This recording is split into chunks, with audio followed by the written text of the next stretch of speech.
Pode me chamar de Valdeia mesmo, Val, que é o que me chamam, mas fica ao seu critério. Minha mãe, ela é natural de Aracaju e ela contava, né, pra gente que aos 19 anos ela vem para o Rio de Janeiro, porque em Aracaju, naquela época, não tinha muita oportunidade e como as pessoas falam, Rio de Janeiro, a cidade grande, né, onde tem muita oportunidade, ela chega aqui para tentar a vida aqui.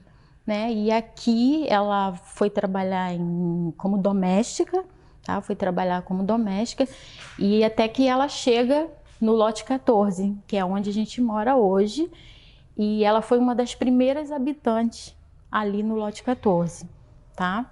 E quando ela chegou ali no 14, um loteamento onde não tinha água encanada, não tinha luz, a luz naquela época eram os postes de madeira, né? E não tinha asfalto, e eu cheguei a pegar sem água, e luz já tinha, mas não tinha asfalto, eu cheguei a pegar isso. E minha mãe lutou muito ali dentro do bairro, tá? Foi uma mulher assim pioneira no bairro, fundou igreja, fez um trabalho assim social ali dentro muito grande, muito grande. Eu lembro de minha mãe assim, minha mãe sempre foi uma leitora, sempre leu muito. E naquela época nós não tínhamos muitos livros em casa. E minha mãe sempre foi uma leitora da Bíblia, de livros evangélicos. E eu lembro que meu irmão, do meio, ele sempre vinha visitar. E ele trazia o jornal, porque ele tinha assinatura do jornal Globo. E ela sentava para ler o jornal e dali ela foi tirando ideias. E as crianças ali da rua, por ser assim, crianças muito carentes, muitas crianças não iam à escola. Minha mãe só tinha um ensino fundamental. E eu lembro que ela pegou uma mesa, foi falando com os vizinhos e fez um mesão assim na nossa varanda e colocou bancos e dali ela dava aula para as crianças, começou a alfabetizar aquelas crianças. Se vocês hoje forem dentro do bairro onde a gente mora, se vocês entrarem, falar da minha mãe assim é uma emoção muito grande. E se vocês entrarem no bairro que a gente mora, desde o início até o final, e vocês perguntarem quem foi Dona Valdice, eu acho que vocês terão uma resposta maior, entendeu? Porque muitos ali hoje são alfabetizados graças à minha mãe. E ela começou a dar aula para essas crianças. E além dela alfabetizar, ela não era só alfabetizadora. Ela fazia teatro com as crianças. Às vezes eu chegava do trabalho, a nossa varanda era cheia de crianças, sabe? Onde ela procurava entreter aquelas crianças de alguma forma. Então, eu assim, quando as meninas falaram que eu teria que vir aqui e falar sobre ela, cara, eu não sei nem o que dizer para vocês. É uma emoção muito grande. É uma emoção muito grande. E teve também a parte onde ela teve um câncer de colo de útero. Minha mãe era ostomizada, tá? E isso não parou ela. Não parou ela. De forma nenhuma, ajudava ali dentro da comunidade, sempre foi uma pessoa que gostou de auxiliar todos. Só para vocês terem ideia, ela faleceu em 2009. São seis filhos e 2 adotivos, ao todo são 8. Mas os 2 adotivos passaram a seguir uma vida e ela deixou 6 casas, uma para cada filho.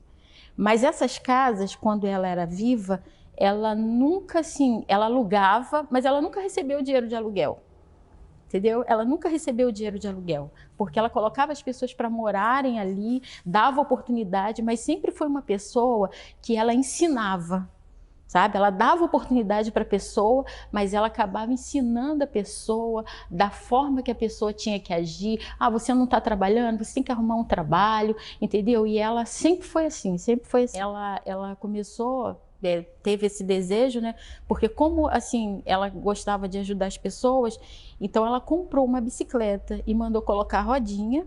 E daí, quando eu lembro que eu cheguei do trabalho, eu assim, na metade do bairro, as pessoas vieram encontrar comigo e falaram assim: Valdeia, sua mãe tá igual uma doida aí pela rua, andando de bicicleta com as crianças, e as crianças correndo atrás dela, e ela tentando aprender a andar de bicicleta. Ela também comprou um carro, eu lembro que na época ela comprou um Fusquinha, o sonho dela era ter um carro.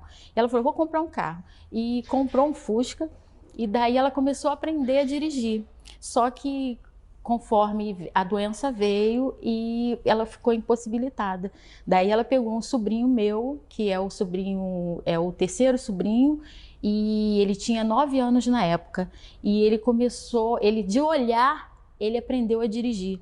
E ela pegava e ela falava assim: me leva na casa de fulano de tal, que eu tenho que ir lá levar comida para fulano de tal. E ele pegava o carro e saía dirigindo. E quando eu chegava do trabalho, as pessoas falavam assim: Valdeia, passou um carro aqui e nesse carro minha mãe era baixinha. Então eu falava assim: eu não via o motorista, só via a cabeça do motorista e a cabeça do carona, entendeu? E as pessoas falavam sobre isso. E assim,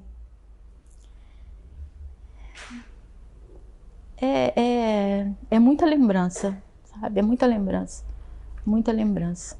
Uma vez vieram chamar ela, porque tinha um senhor que estava bêbado, estava batendo na mulher. E ela passou a mão do facão, entendeu? E um pedaço de pau. E isso eu herdei dela. Porque hoje eu não consigo ver dentro do meu bairro injustiça, seja lá com quem for, com mulher, com quem for. E eu herdei dela, minhas filhas sabem disso. E quando eu estou em casa, que eu escuto algum tumulto na rua, alguma coisa, eu tenho um pedaço de pau lá em casa que eu já pego e já saio, eu fico assim, sabe, de uma forma assim, e eu herdei isso da minha mãe. Para mim, é tudo. Ser filha de Dona Valdice é tudo. Minha mãe deixou um legado. E tem as minhas filhas que estão dando procedimento a esse legado. Hoje nós temos uma biblioteca comunitária, que o nome da biblioteca é Valdice dos Santos Ferreira, onde minhas filhas colocaram o nome.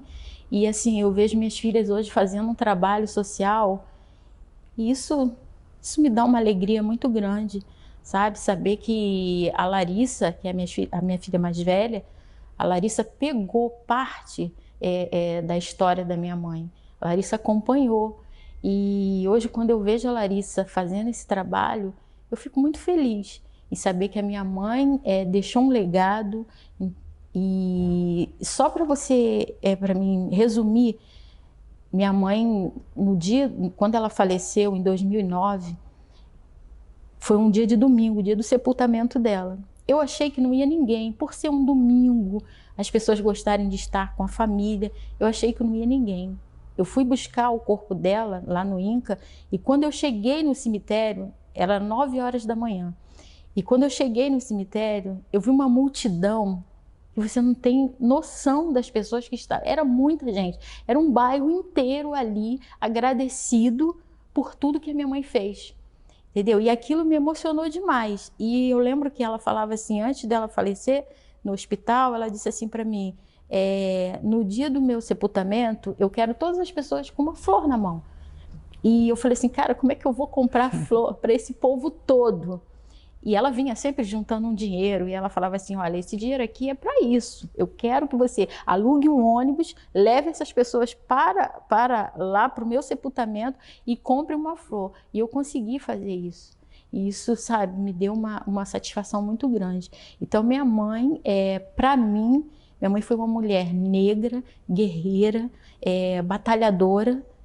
E hoje eu vejo nas minhas filhas essa vontade, essa garra, sabe, de lutar pela comunidade. Eu vejo isso nas minhas filhas. Sim, ela tinha um amigo, e esse amigo começou a dar estudos para ela. E falou: olha, eu sou da Igreja Adventista. E começou a dar estudos, deu uma série de estudos para ela. E daí ela se decidiu a entrar para a Igreja Adventista. A primeira igreja que ela foi membro foi a igreja do Horto Florestal, que é a Igreja Adventista no Horto Florestal. Dali, como ela achava muito longe, e aí tem isso também, que quando ela ia para a igreja, ela levava uma turma com ela de crianças. Ela falava, olha, sábado, 8 horas da manhã, esteja pronto, que eu vou passar para te pegar. E assim ela fazia. A gente ia e ela levava os filhos dos vizinhos também. E aí ela começou a achar que estava muito longe para ir para o horto florestal. E daí ela foi falando com o pastor da igreja, com a direção da igreja, que havia necessidade de fazer uma igreja dentro do bairro, de construir uma igreja dentro do bairro. E aí o pastor falou, olha, aí é com vocês, vão pensando. E daí ela começou, a igreja foi na nossa casa, primeiro lugar, foi na nossa casa, na nossa varanda. Ela arrumou cadeiras, bancos, e aí aos sábados de manhã a gente se reunia ali e tinha ali, contava historinha para as crianças, depois ela arrumou para passar filme, entendeu? Um irmão levou uns slides, aparelho, projetor, passava filme para as crianças, depois foi crescendo, e ela foi vendo a necessidade de ter um terreno e construir. Foi aí que ela conseguiu, com as irmãs da igreja, eles começaram a vender cocada, começaram a fazer bazar, e daí que construiu a igreja que temos lá hoje dentro do bairro. Tem uma rua hoje lá dentro do lote 14, que é a Rua das Flores. Essa era um terreno onde o japonês, ele fazia plantações. E daí ela foi conversar com ele, porque tinha uma pessoa que morava em uma dessas casas que ela tinha, desses kitnets que ela tinha no nosso quintal. Essa pessoa morava, tinha 4 filhos, que é a dona Aparecida, e ela via a necessidade dela ter o lugar dela ter o canto dela, e ela tinha esse desejo.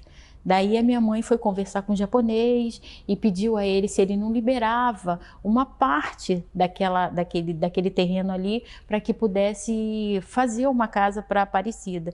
E foi isso que aconteceu. Ele liberou e ela entrou com a cara e a coragem, começou a pedir a um e a outro e fazendo isso aí, vendendo cocada com as mulheres e construíram uma meia-água para Dona Aparecida. Daí tinha um primo meu também, que morava em Realengo e morava em condições muito precárias, e ela começou com resto de material de nossa casa, resto de piso, essas coisas, ela começou a fazer a obra ali. E como ela era uma pessoa muito assim, muito gente boa mesmo, ela chegava e falava assim, ó, eu tô precisando, falava para os pedreiros do bairro, eu tô precisando que você me ajude a fazer uma obra ali na rua ali. E os pedreiros iam lá, dona Valdice, é para já, vamos lá, e ajudava, entendeu? Então, é hoje onde é a Rua das Flores, que é dentro do lote 14, eu não sei dizer para vocês quantas casas tem ali, mas tem muita casa mesmo.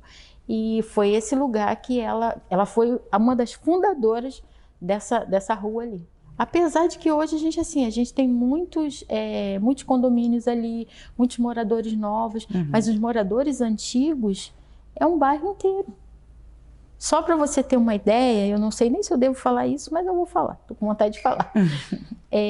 Eu precisava fazer um muro na minha casa, onde esse muro estava caindo, que foi erguido por ela. E eu precisava fazer esse muro. E eu ficava pensando, gente, como é que eu vou fazer esse muro e tal? E daí meu esposo foi e falou com um senhor que já é da antiga ali no bairro. Esse senhor foi mestre de obra, hoje é aposentado. Ele falou, não, eu vou fazer o muro com você. E quando foi ontem, eu conversando com esse senhor, meu esposo falou assim, eu não sei porquê, ele não cobrou R$1. Ele fez um muro, uma estrutura assim absurda, e ele não cobrou R$1. Eu falei, gente, meu esposo falou, eu vou perguntar a ele por que ele está fazendo isso por mim, porque não é possível. E ontem eu conversando com ele, ele falou assim, sua mãe fez muito pela gente, minha filha, é o mínimo que eu posso fazer. Hoje eu estou retribuindo o que sua mãe fez pela essa comunidade, por nós. E aquilo me deixou assim emocionada, me deixou feliz, entendeu? De saber que a minha mãe foi uma mulher de história ali dentro do bairro. Uma mulher de história. E que deixou um legado muito bonito. E que deixou um legado muito grande. Muito grande, muito bonito. Muito bonito. Queria agradecer, dona Valdeia, pela disponibilidade da senhora estar com a gente aqui hoje, de contar um pouquinho pra gente da vida da sua mãe.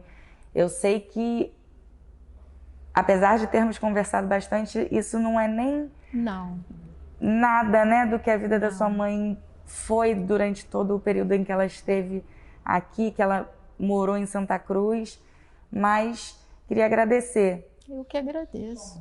A senhora falou que ia sempre com ela nos lugares, inclusive nesses lugares de reivindicações. A senhora tem alguma lembrança de um lugar especificamente onde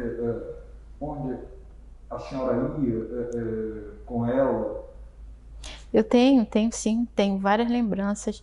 E uma delas é assim, que eu mencionei para vocês que a minha mãe, ela era ostomizada. E quando chegava nesses lugares assim, ela não queria esperar. Isso me dava uma vergonha. Eu falava assim, mãe, espera. E as pessoas falavam assim, eu lembro que uma vez aqui, nessa regional aqui, ela veio reivindicar o esgoto do bairro. Porque no bairro não tinha esgoto. Aí ela veio reivindicar. E eu falei, mãe, espera. Se o rapaz falou que vai atender, vamos esperar, vamos ficar aqui sentada, vamos esperar. Ela, eu não sou mulher de esperar, eu não vou esperar. E eu lembro que isso me deu uma vergonha. Ela chegou para o rapaz e falou assim, meu filho, vem cá. Aí o rapaz sentado assim, pô, não, senhora. Ela levantou a blusa e mostrou a colostomia para ele. E disse assim, eu não posso esperar. Meu filho, eu sou uma mulher que eu não posso esperar, eu sou uma mulher doente, eu tenho que ser atendida logo, entendeu? Isso E teve outras coisas. Teve um episódio também de um rapaz lá do bairro que ele foi preso porque ele devia pensão alimentícia. E daí ele foi preso.